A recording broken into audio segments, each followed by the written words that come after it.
Hi everyone, welcome back, and it's time for another map tactic. This time it's the turn of Lakeville, and this is one I have really been looking forward to doing for a long time.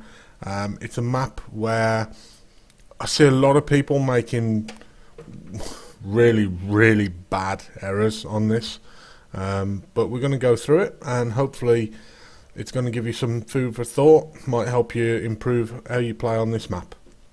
So the first thing I want to cover is this whole area here. This is called the Valley, or more specifically the Valley of Noobs, and the reason it's called that is because this is a massive no-go zone. Maybe if you're in a stronghold or a clan war and you know a bit more about where the enemy is, it's maybe possible, but it's a massive no-go zone, and I'm going to tell you why before we get into where the tanks go. First of all, it's a corridor. You know, you can literally fight what's in front of you and nothing else. So if there's something happening here, anywhere over here, this whole area gives you zero chances to support your team. You can only fire what's in front, so that's not very good. It's a very boggy, swampy, marshy area, so your tanks go very slowly. Again, that's not good. It means that you're going to have difficulty in, you know, if you're here and you suddenly need to return to cap, it takes you a lot longer to get back. Likewise, if you needed to go that way, it's not very good. It's slow, so if there's a TD or artillery hanging around somewhere here, as you're coming through in whatever direction it is, you're a big slow sitting duck for them. So it's not an area that I would encourage in that aspect. The biggest problem that you have with a valley, and there's two, is the choke points. The first one is here. As you are from this side trying to push over this way, or from this side trying to push over this way, this is on a hill basically, and as you go over it, you expose your lower plate, you expose your tracks. You can get perma-track there in a way that you haven't even got the gun depression to shoot. It takes a big overmatch of tanks. You know, you're looking probably 2 versus 1, 3 versus 1 or better, to be able to basically just push over, ignore what's shooting at you, and just in numbers overwhelm them. And of course in random games you don't get that. Even if you're brave enough to say, well, I'm going, 9 times out of 10 the people that are playing with you just sit behind you and go, oh, let's let him get shot at while we farm free damage. So it's not a good idea from that aspect. The other choke point you've got is when you get to this corner by the cap, and the same for this corner if they decide to go that way, and this corner here and this corner here if they decide to try and go this way. It's very easy to defend the cap. Let's put a couple of tanks in for a change. If they're trying to, we're going to imagine that a red team are trying to cap on both bases, by the way. If they are, have I got yellow? Yes. They've come this way, they're trying to get into this cap, or they've come this way. Doesn't matter if they go that way and they're trying to get into this cap.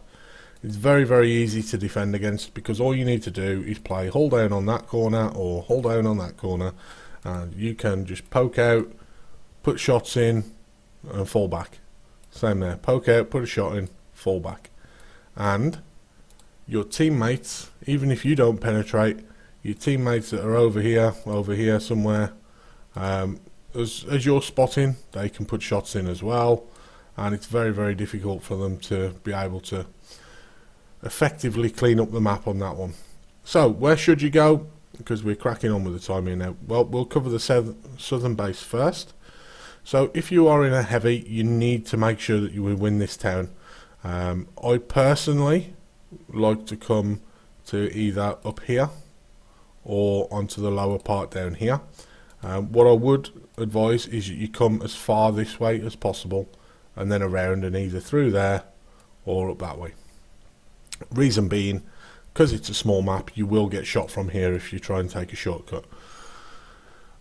If you are in a medium tank, you have the possibility, depending on if you're maybe in a very strong medium, to push onto the middle road towards the middle.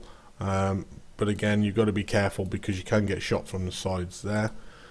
You could also stay down near the base, but it's not the most ideal place for you really. If you're in a light tank, there is a couple of good spotting locations. There's the second bush as you come along this road that you can use for a bit of cover. I'm not sure exactly what grid square it's in, but there's a couple of bushes, and it's the second one that you want. There's also a bush you can use there. There's also a pile of rubble on the corner that you can use there and play off that. There's also, and this is my favourite one for a light, as you come along here, there are plenty of bushes just here, and this white thing that you can see on the map, that's like a Ferris wheel, and there's a bush just before it. I think it might be that one looking on this map here, and I particularly like to go and sit in there. Now that gives you vision up here, and across here, so it's quite a nice bush to get into. If you are in a TD, I would advise that you either stay on the corner here to try and get shots across, or that you go into the bushes back here to try and get shots across there. And then maybe, depending on what type of TD you're in, you could also look at supporting the heavy tanks as well. So if you're in something that's strong frontally armoured, you could maybe push up with those as well. But certainly if you're in something soft and squishy, get in a bush or stay back and snipe. Last but not least, of course, is the artillery. And for artillery, a couple of good spots. Behind this mound here is not too bad. You can get yourself in there, you can get yourself in the back here. They're all pretty good spots, to be fair. From the other side, if you're in artillery, we'll start with them this time.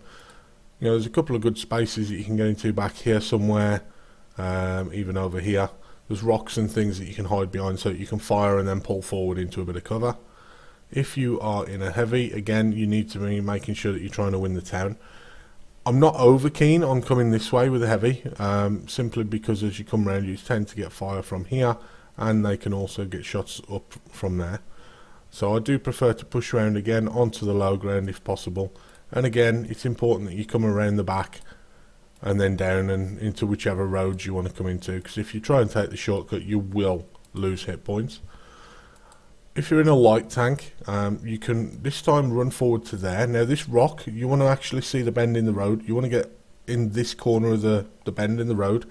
That gives you protection from anything that's down the road here, but also gives you good vision over to the other side, and you can poke forward a little bit, and even if you get spotted from something you can pull back and get in behind that rock. So that's a good position to get into. You'll also see some people get up on a raised area just here. I'm not overly fond of that. I don't think it really does all that much, to be fair. Where's the eraser? There it is. Let's get rid of that one. So that would be my preferred spaces for lights. There's also a bush around here, and you can also do like an active spotting run where you just literally come the short way and then up through these roads here. That again will get you some spots there, but you do need to be careful. If they're good players, they may be expecting something like that and they may manage to put a shot into you. If you're in a medium tank, again, you know, you could look at maybe, depending on what it is, going with the heavies. You could look at playing the middle road. Again, it depends really on your spotting range and what your armour's like. You could even, if you're in a strong heavy, I mean maybe you're in a T62A, you could even sit back here and just play off this corner, snipe across, and then if they try and push around, as I say, play hull down there. TDs, again, good spaces are back here, and also anywhere in the back of these buildings here, where you can get a bit of artillery cover, but you can still fire to support the heavies or fire across. And that is basically it. It's a really good map. I really like it. I would say the key is this. If you win this, you win the game, 9 times out of 10. So I would always go to the town or play the middle road if you're in something that you think is going to be effective there. Leave this area, even if they push around here en masse. You know, you literally just need someone that can spot and then drop back. And if you've all gone over to this side, you know, this guy that's spotting, or if it's at the other base, this guy here, you can spot safely without getting penned from the sides. So win this area, just have a small token force here that can spot or maybe get decaps, and of course you can fire across onto your own base. One final thing, there is a bush just behind this ridge here. There's a bush here and there's a bush here, and if you're trying to get decaps on this base, it's very, very easy to do it by just sitting back from the bush, so that the bush goes solid. Let someone else do the spot, and you can fire through the bush and decap without even taking getting spotted yourself and taking damage in return. So I hope you've enjoyed that one. Please have a think about subscribing to the channel. It really helps me out, and maybe even check out one of my other videos. And until next time, guys, I'm Fubzy. It's been great. Take care.